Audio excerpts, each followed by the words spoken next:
Bienvenidos a la Iglesia Palabra Viva. Nuestra misión es hacer discípulos por medio de la palabra, para que vivan y den la vida obedeciendo y enseñando la voluntad de Dios, que es Jesús. Juan 13, del 1 al 3. Después el versículo 17. Después el versículo 20 y después del 31 en adelante. Lo que estoy haciendo es, en la lectura, porque es todo el capítulo para poder entender, estoy sacando la situación. Estoy sacando la situación del lavamiento de los pies y estoy sacando la situación ya de la traición de Judas y la denuncia que Jesús hace de Judas. Para continuar después con la parte del 31. ¿Listo? Entonces, bueno, vamos a ver si podemos coordinar bien. Juan capítulo 13. Antes de la fiesta de la Pascua, sabiendo Jesús que su hora había llegado para que pasase de este mundo al Padre, como había amado a los suyos que estaban en el mundo, los amó hasta el fin.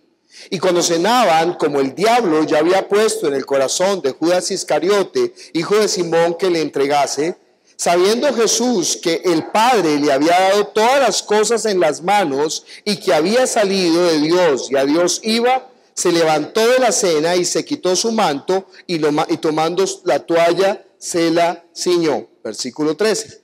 Vosotros me llamáis maestro y señor y decís bien porque lo soy. Pues si yo el Señor y el Maestro he lavado vuestros pies, vosotros también debéis lavaros los pies los unos a los otros, porque ejemplo os he dado para que como yo os he hecho, vosotros también hagáis. De cierto os digo, el siervo no es mayor que su Señor, ni el enviado es mayor que el que le envió. Si sabéis estas cosas, bienaventurados seréis. Versículo 20. De cierto os digo, el que recibe al que yo enviare, me recibe a mí, y el que me recibe a mí, recibe al que me envió. Versículo 31. Entonces, cuando hubo salido, dijo Jesús, ahora es glorificado el Hijo del Hombre, y Dios es glorificado en él. Si Dios es glorificado en él, Dios también le glorificará en sí mismo, y enseguida le glorificará.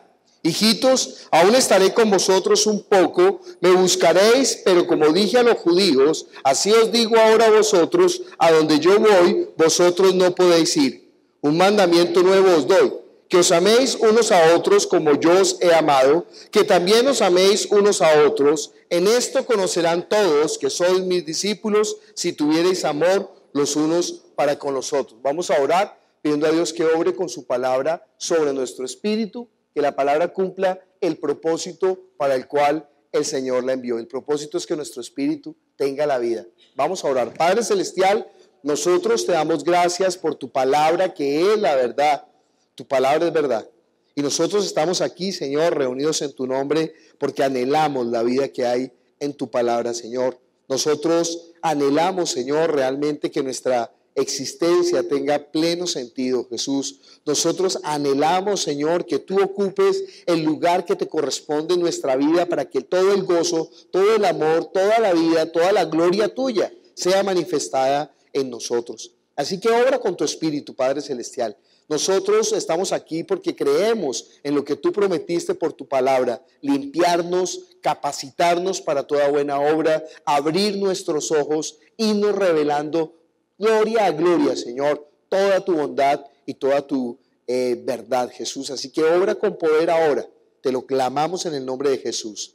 Amén. Estamos estudiando el Evangelio de Juan y venimos en el capítulo 13, que es el comienzo del discurso final, o sea, no es el discurso final, porque después dice el libro de los Hechos que Jesús estuvo durante 40 días apareciéndosele a los discípulos con pruebas indubitables, pero en esos 40 días lo que hizo fue recordarles todo lo que ya les había dicho.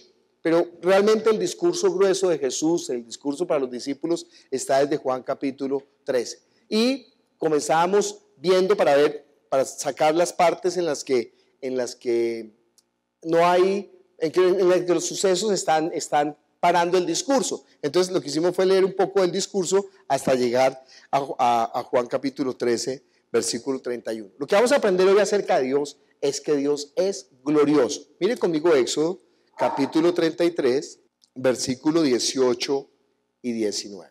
Y Jehová dijo a Moisés, bueno, versículo 18, él entonces dijo, te ruego que me muestres tu gloria. Y le respondió, yo haré pasar todo mi bien delante de tu rostro y proclamaré el nombre de Jehová delante de ti y tendré misericordia del que tendré misericordia y seré clemente para el que seré clemente.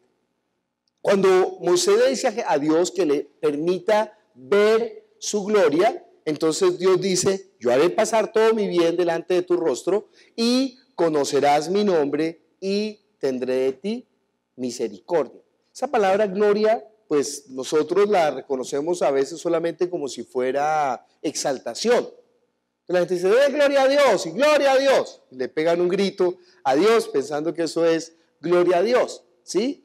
O cuando dicen que el Señor es glorioso, sí, Él es grande, Él es hermoso, Él es precioso, Él es inigualable. Piensan que eso es glorificar el nombre de Dios. Pero ¿qué significa realmente la gloria de Dios, ¿no? Usted también puede cantar ahí la canción de la hija de Montaner, que en la gloria de Dios tendré nuevas fuerzas para mis pies. Y si realmente entiende lo que es la gloria de Dios, claro que sí va a tener nuevas fuerzas. Claro que sí va a estar usted en el punto de su vida espiritual más alto si usted puede conocer la gloria de Dios. La palabra que utilizaban en el Antiguo Testamento era Shekinah, que era cuando el templo o el tabernáculo se llenaba de la presencia de Dios. Podía ser el fuego que aparecía como una columna en las noches sobre el tabernáculo, o podría ser la nube, esa espesa que llenaba el tabernáculo el día en que era colocada allí el arca de la propiciación, y dice que la gloria del tabernáculo era tal que ellos no pudieron quedarse adentro. Yo me acuerdo siempre, una vez hicimos una reunión de hombres cuando estábamos en Cedritos, en la iglesia de Cedritos, y entonces era una reunión de hombres, era nuestra primera reunión de hombres, y entonces queríamos pues hacerlo con todo, y programamos un asadito, y entonces la iglesia tenía, antes de la puerta, había como una cubierta del garaje, y entonces ahí organizamos el asador, y un hombre dijo, no, yo soy experto en asado, yo ayudo a hacer el asado, y entonces mientras él empezó a preparar el asado, nosotros nos entramos en el templo a tener el tiempo de alabanza y de la palabra. Y la verdad era que estaba el tiempo de la alabanza impresionante. Yo sé que toda la iglesia cuando alaba es muy bonito, cuando las mujeres alaban solas es un tiempo bien especial, pero cuando hombres están alabando, solamente hombres, yo le digo, se siente una potencia en el espíritu impresionante. Estábamos nosotros en esa alabanza impresionante cuando de pronto se abrió la puerta, ¡brá! Y una nube espesa entró en la iglesia. Pero una nube espesa. Se estaba quemando las tejas porque el señor del asado dejó crecer el fuego y empezó a incendiarse. Pero nosotros, de verdad, en un momento dado pensamos, yo estaba al frente, yo pensé cuando entró esa nube de humo espesa, yo dije, la gloria del Señor. Hoy en día en las iglesias, ustedes saben, ¿no? Montan máquinas de humo para eso, para simular la gloria del Señor. Para el pueblo de Israel, la gloria del Señor era la presencia del Señor, la manifestación del Señor en la vida. Le he dicho que la palabra gloria significa luz, ¿no? Entonces, por ejemplo, hemos hecho siempre la parodia que apagamos allá las luces de ese sector que es un poco más oscuro y queda en tinieblas y glorifiquémoslo. Pongámosle gloria y entonces prendemos la luz y entonces ahora la luz permite ver todas las cosas. Dios dice, yo haré pasar todo mi bien delante de tu rostro, yo manifestaré mi nombre y yo también tendré de ti, ¿qué? Misericordia. Pero fíjese que todo se lo dice en futuro. ¿Cuándo se manifestó eso? Mire conmigo Juan. Claro, ya no necesitamos de humo ni de columnas de fuego. Ya va a entender por qué.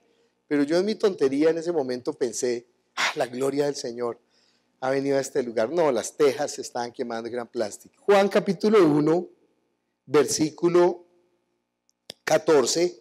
Y aquel verbo fue hecho carne, habitó entre nosotros y vimos su gloria, gloria como del unigénito del Padre, lleno de gracia y de verdad. Todo su bien, conocer su nombre y tener la misericordia. Eso es lo que se está manifestando realmente en Jesús. Conocer el nombre no es solamente conocer el nombre de Jesús.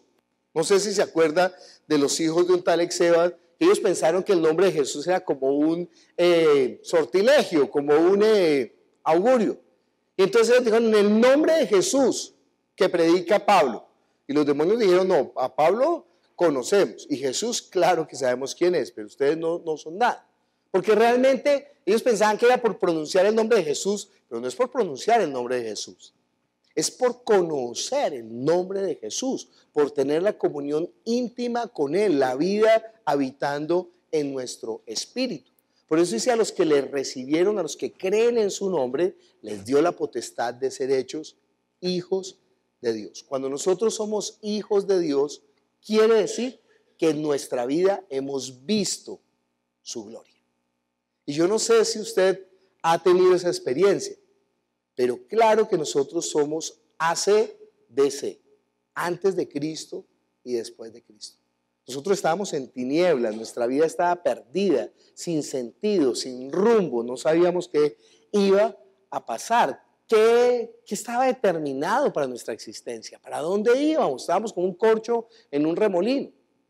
Pero el día en que la gloria de Dios se manifestó en nosotros, el día en que el Padre fue glorificado, el Hijo en nuestras vidas, por el Espíritu Santo en nuestras vidas, porque créame, la gloria de Dios se manifiesta a través de las tres personas de la deidad en nosotros.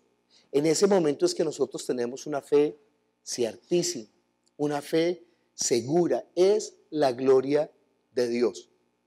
El tabernáculo estaba hecho por unas tablas de cedro que eran empotradas en un sistema que le dice Dios. Entonces, mire, coloque una casa prefabricada, coloque unas basas, o sea, una base que eran de bronce, y sobre ese bronce coloque las tablas de cedro que van unidas por unos anillos que las cruzan unas barras, ¿sí?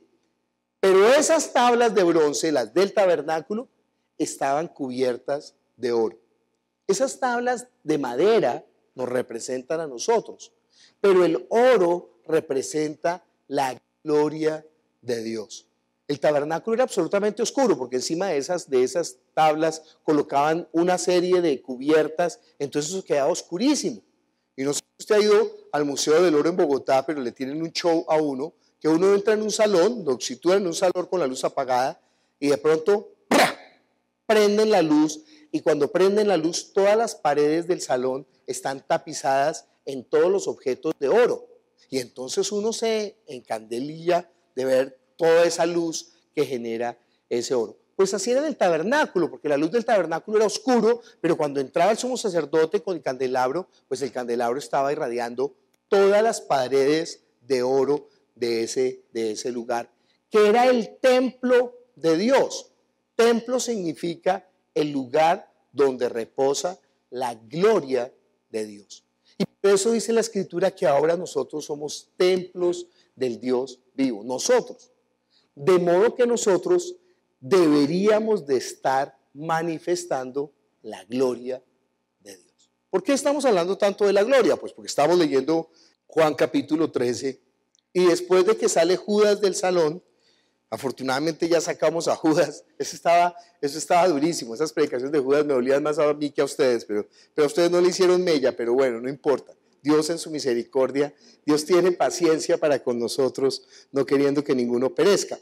Pero dice en el versículo 31, entonces cuando hubo salido, dijo Jesús, ahora es glorificado el Hijo del Hombre y Dios es glorificado en él. ¿Qué quiere decir ahora es glorificado el Hijo del Hombre?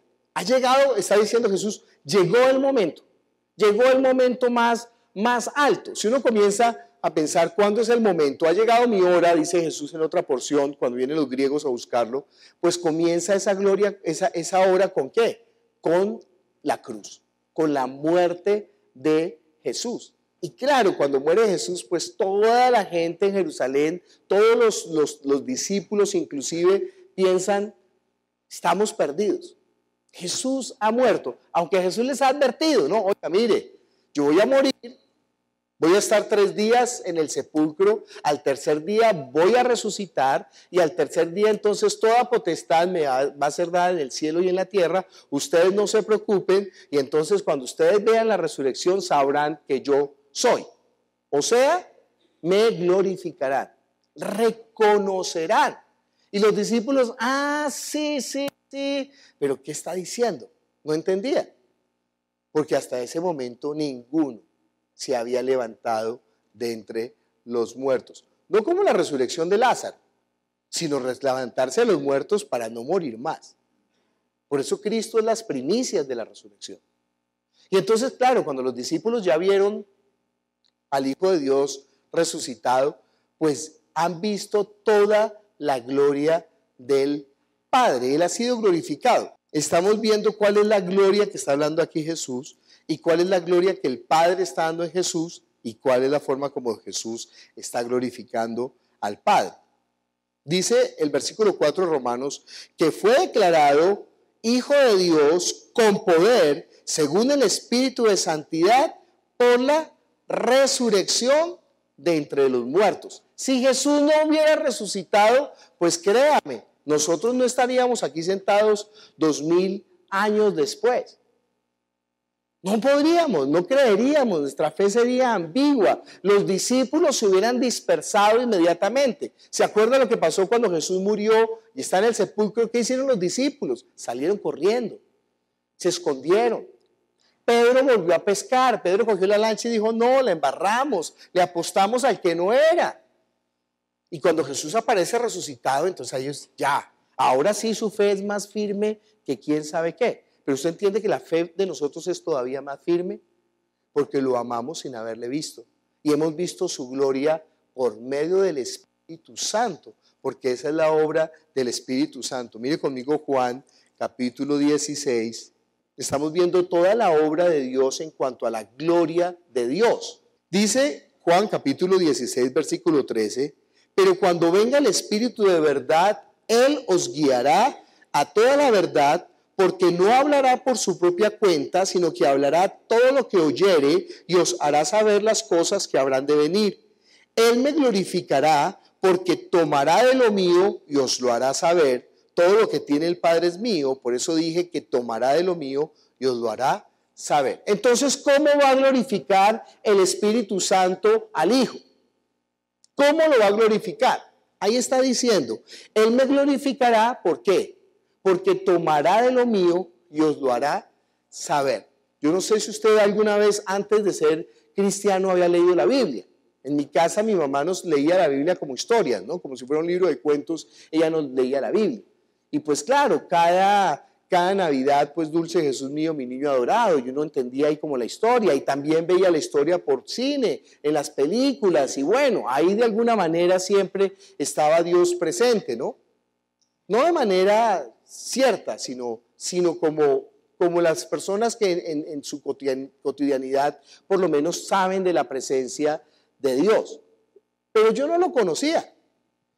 Toda la vida había escuchado, pero yo no le conocía. La gente dice, no, es que yo conozco a Dios. A mí me impacta, la gente no conoce a Dios, pero la gente dice, no, es que yo conozco a Dios. Y entonces le digo, sí, entonces, ¿qué significa Cristo? No, pues Cristo cruz. Digo, se da cuenta que ni siquiera conoce qué significa Cristo. ¿Qué va a saber usted quién es Dios? No lo conoce. No sabe absolutamente nada de Dios. ¿Qué significa Jesús? No sé.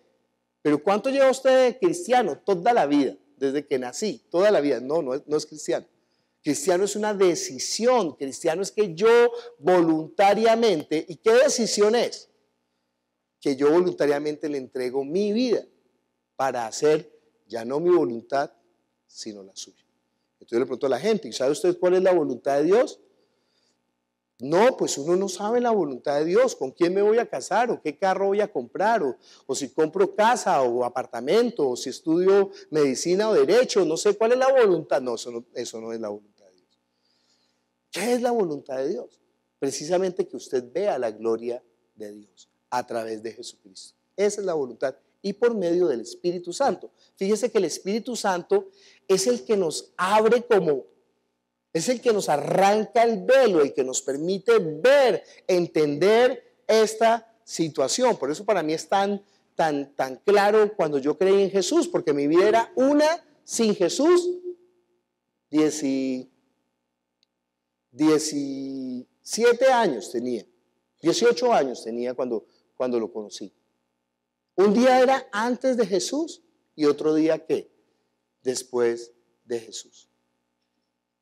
Completamente diferente. Si eso no ha ocurrido en su vida, usted tiene que pensar, pues yo no he visto la gloria de Dios. Y si usted le dice, Señor, muéstrame tu gloria, ¿sabe qué le va a decir el Señor? Claro que sí, claro que sí. Ese es mi deseo, esa es mi voluntad, ese es lo que yo quiero. Mire conmigo Juan capítulo 6. La voluntad de Dios. ¿Qué es lo que Dios quiere para mi vida? Versículo 40. Dios, ¿qué quieres tú? ¿Huawei, iPhone o Samsung? Nada que ver. Tiene nada que ver. Señor, ¿qué quieres tú? Pepita, Juanita. Nada que ver. Señor, ¿qué quieres tú? Bogotá o Cartagena. ¿Dónde vivo? No, nada que ver. Esa es su decisión. Esa es su voluntad. Y cuando haga esa voluntad suya, piense si esa voluntad suya va a servir para que usted se arrodille delante de Dios más. Conozco gente que se ha perdido la vida de fe por simplemente cambiarse de barrio, cambiarse de sector, cambiarse de lugar de vivienda. Entonces, no, yo no voy a ir porque la iglesia me queda muy lejos. Y listo, y ya. Pues uno no puede decir, no, esta persona, ¿qué? No ha nacido de nuevo. O si nació de nuevo, pues muy triste perderse de Dios simplemente por un cambio de vivienda, o por haberse casado, o por haberse separado, o por haber tenido hijos, o por haber perdido los hijos, o por tener una finquita, o por no tenerla, o por haber comprado carro, o por no tenerlo. ¿Se da cuenta que eso no es? Sino que ¿cuál es la voluntad de Dios? Dice el versículo 40, y esta es la voluntad del que me ha enviado, que todo aquel que ve al Hijo y cree en Él, tenga vida eterna, y yo le resucitaré en el día postrero. ¿Cuál es la voluntad de Dios? Que todo aquel que ve al Hijo y cree en Él, tenga vida eterna, y yo le resucitaré en el día postrero. De modo que la voluntad de Dios para su vida es que usted tenga vida eterna. Y que usted use esa vida para llevar a otros a que lo vean y crean en Él y tengan vida eterna. En ese momento, la gloria de Dios será en su vida. En ese momento todo el bien pasará delante de su rostro. En ese momento usted conocerá a Dios como Padre por medio del nombre de Jesús. Y en ese momento tendrá toda la misericordia porque nunca más se acordará de sus pecados. Cuando estamos aquí en Juan, capítulo 13, pareciera como un trabalenguas. Porque dice, entonces cuando hubo salido, dijo Jesús, ahora es glorificado el Hijo del Hombre y Dios es glorificado en él. Si Dios es glorificado en él, Dios también le glorificará en sí mismo y enseguida le glorificará. O sea, ¿sí? ¿Qué está diciendo ahí? ¿Qué es lo que está hablando Jesús? Y es muy importante lo que está hablando. Dice, ahora es glorificado el Hijo del Hombre. ¿Qué quiere decir? Ahora es cuando la gente va a reconocer quién es Jesús. Ahora es cuando se va a saber si él estaba hablando carreta o no. ¿Por qué? Por la resurrección. Si no hay resurrección, Jesús estaba hablando carreta. Pero cuando sea levantado entre los muertos, mire, tendrán que cerrar la boca. Pero sin embargo no la cerraron. Sin embargo, vieron que resucitó y se inventaron. No, que es que vinieron los discípulos por la noche y robaron el cuerpo. Y aunque Jesús les había dicho, mire, yo voy a resucitar, cuando se le apareció a las primeras personas que lo vieron, a las mujeres, ¿qué hicieron los discípulos? No creyeron. Y después cuando se apareció delante de los 10, pero Tomás no estaba. ¿Y Tomás cómo no estaba qué? Pues no creyó. Aunque Jesús, él dijo Tomás, no, tendré que meter mis dedos en su costado. Y Jesús a ver si venga Tomás. Usted se imagina ese cuento de meterle uno ahí, venga, usted dijo, venga, meta fresco. compruebe que no soy un espíritu, porque el espíritu no tiene carne ni hueso. Denme de comer. Ven, miren que yo he resucitado, miren que soy yo. Mire que la palabra del Padre la estoy ¿qué? Cumpliendo, porque Dios había prometido que Él no dejaría que su alma permaneciera en el Seol, como decía el Salmo. ¿Sí? Lo hemos leído ya antes. De modo que al cumplir el Hijo con la palabra del Padre, ¿qué está haciendo el Hijo? Glorificando al Padre, o sea, mostrando que el Padre es verdadero, que es veraz, que Dios es veraz, que todo lo que estaba escrito en el Antiguo Testamento realmente se dio cumplimiento. Pero además el Hijo está permitiendo que la gente conozca a Dios.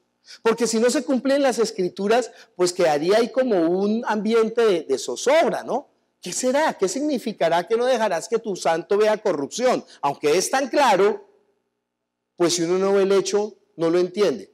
Si uno dice, bueno, es que va a ser destruido Bogotá. Dice, ¿qué quiere decir? ¿Que va a subir otra vez Petro alcalde? ¿Sí? Uno no sabe a qué se está refiriendo. Era comentarios políticos, pero es que si no hacemos comentarios políticos, ¿qué estamos viviendo nosotros? ¿Usted dónde está viviendo? ¿Sí? Más bien despabilese y sepa cómo Satanás está utilizando la política para imponer sus cuentos y para manipularlo y para manejarlo y para que usted se olvide realmente quién es Dios. ¿Sí?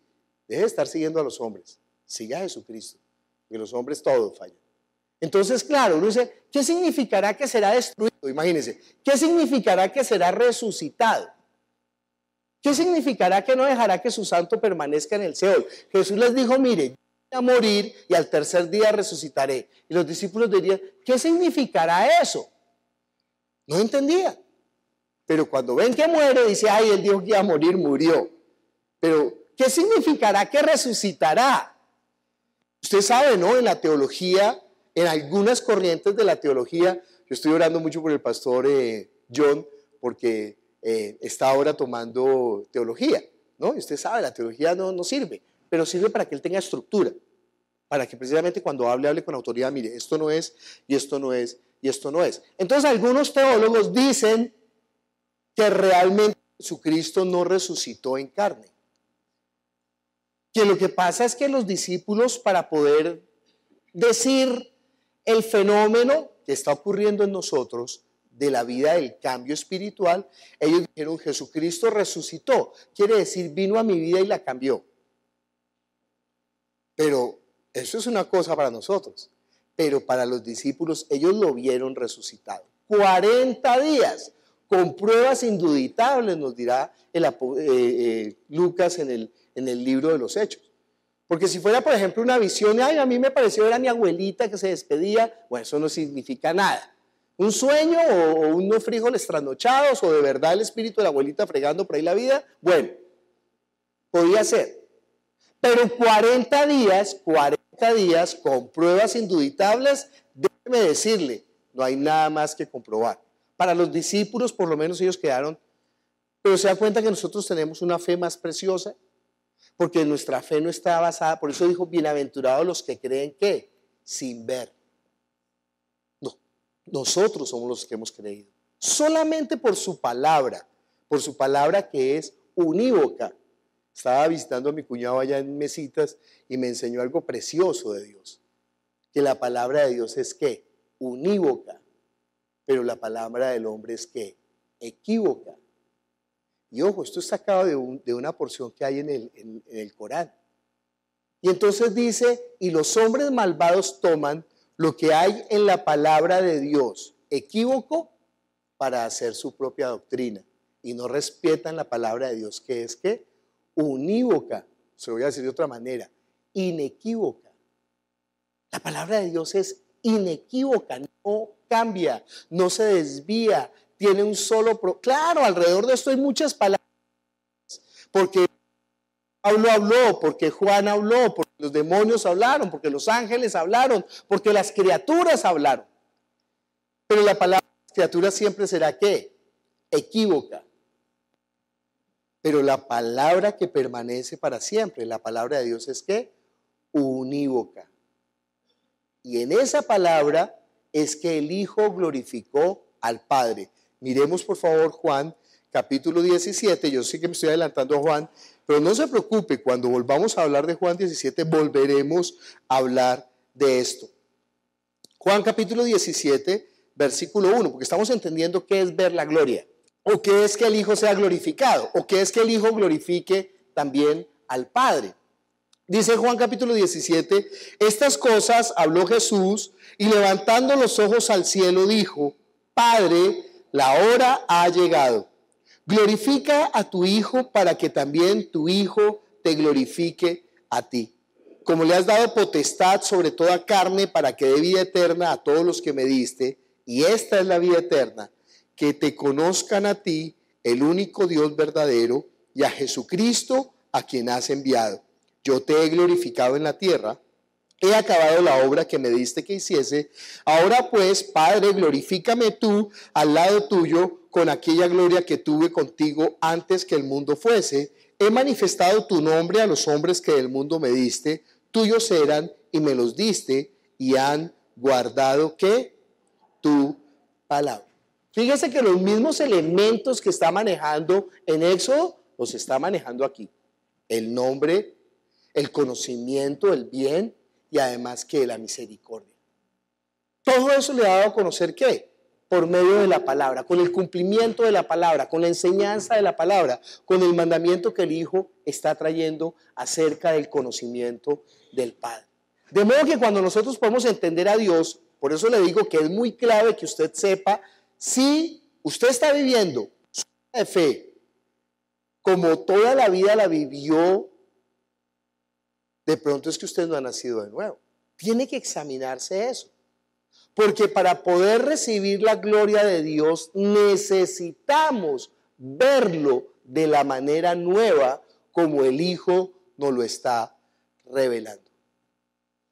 Y cuando nosotros llegamos a tener la certeza, aún más que la que tenemos sobre nuestros padres de la carne, que Dios es nuestro Padre, entonces hemos nacido de nuevo.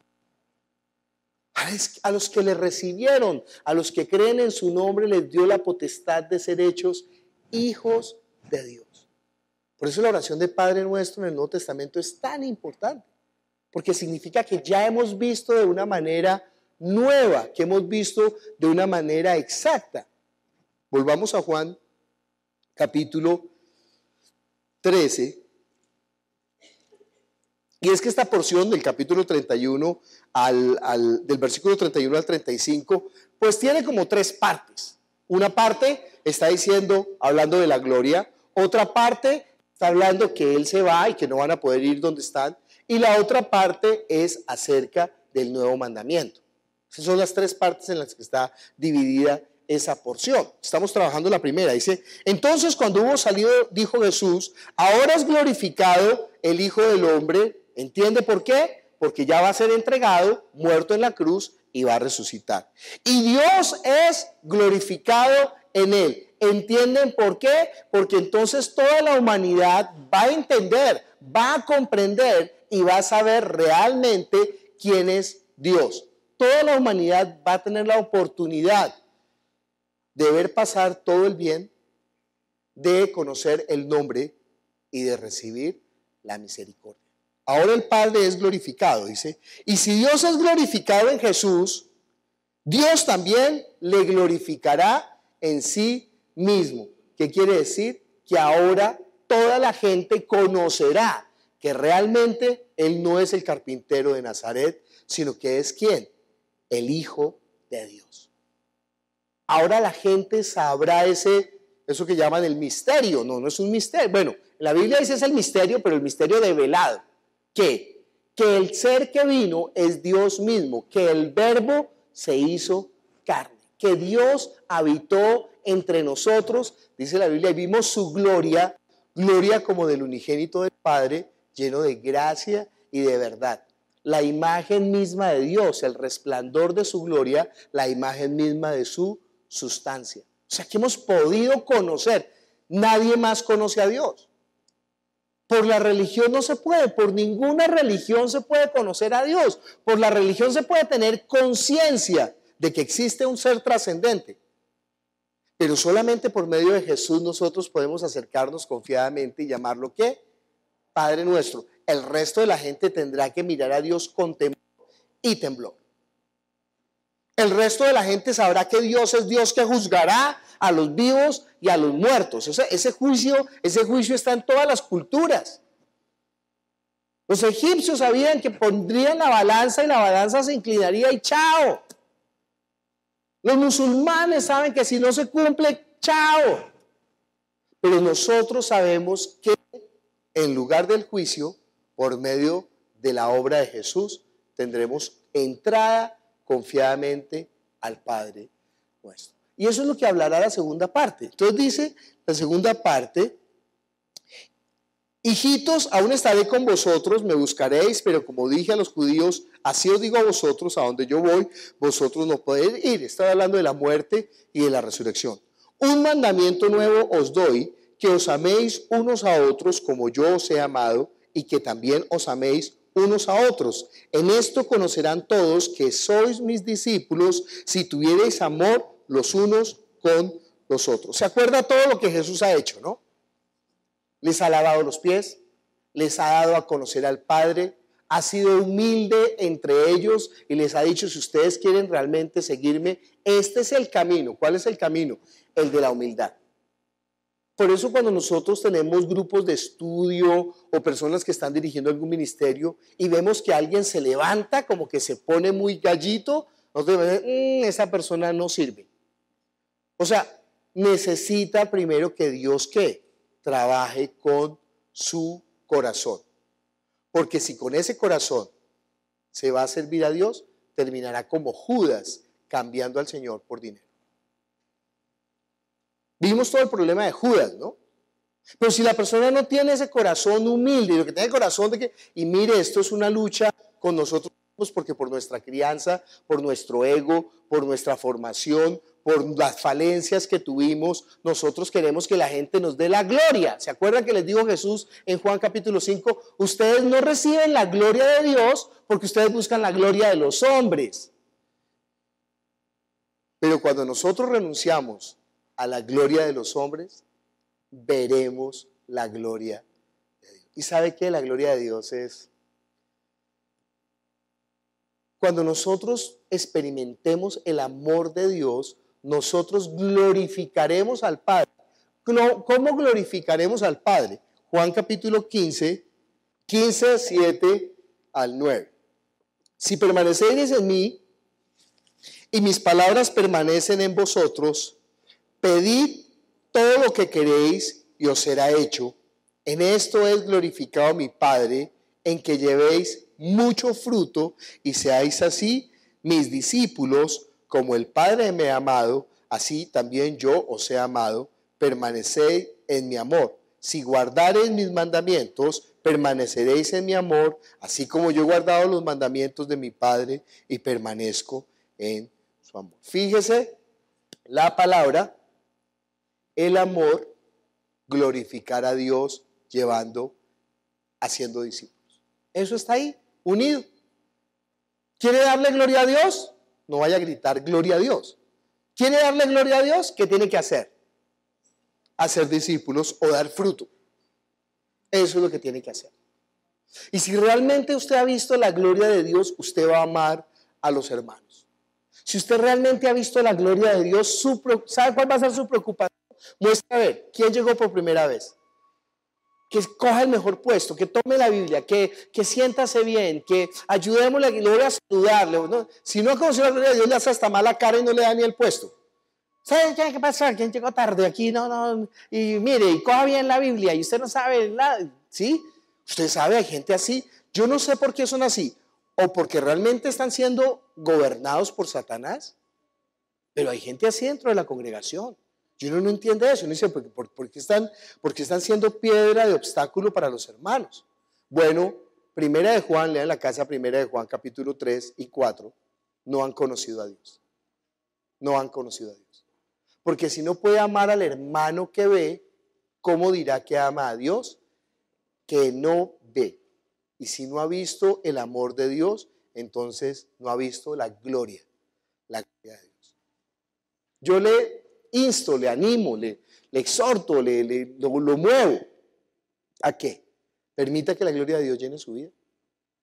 Permita que el bien de Dios, deje que el bien de Dios desplace todo lo oscuro, todo lo malo, toda la obra del diablo, que Él sea limpiándolo desde adentro, lavándolo, permítaselo. Si usted no se lo permite, Él no lo va a hacer porque Él es un caballero.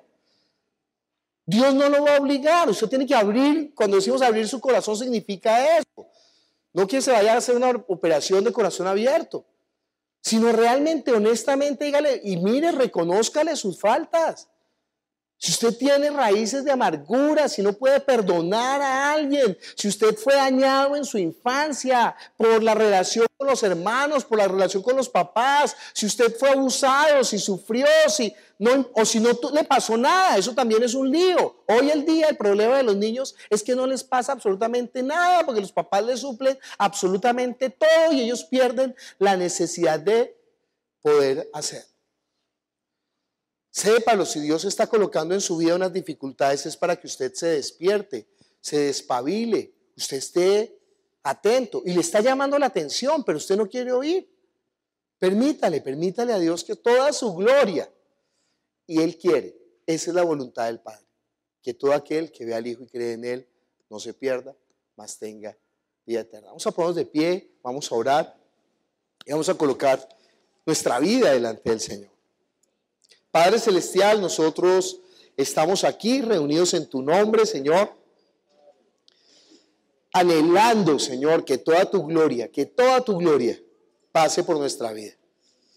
Nosotros queremos glorificar a tu Hijo y nosotros queremos que el Hijo te glorifique a ti en nuestra vida y que tú seas glorificando, Señor, toda la obra tuya en nuestra vida, Señor, tu gloria, tu luz, tu presencia, tu manifestación, tu poder, Señor.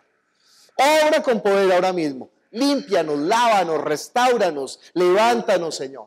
Y que nosotros podamos dar gloria a tu nombre, Señor, haciendo discípulos, proclamando lo que ha sucedido en nuestra vida, que otros vengan a la verdad, Señor. Obra en nuestras casas, en nuestros hijos, Señor, que no perezcan, que no mueran, que no se pierdan después de haber conocido de tu verdad, Señor. Recuérdales tu luz, recuérdales tu gloria, Señor. Recuérdales tu misericordia, recuérdales tu nombre, Señor. Recuérdales quién eres tú para que ellos no te olviden. Padre, que nosotros veamos no solamente esta generación, sino la siguiente puesta a tus pies, Señor.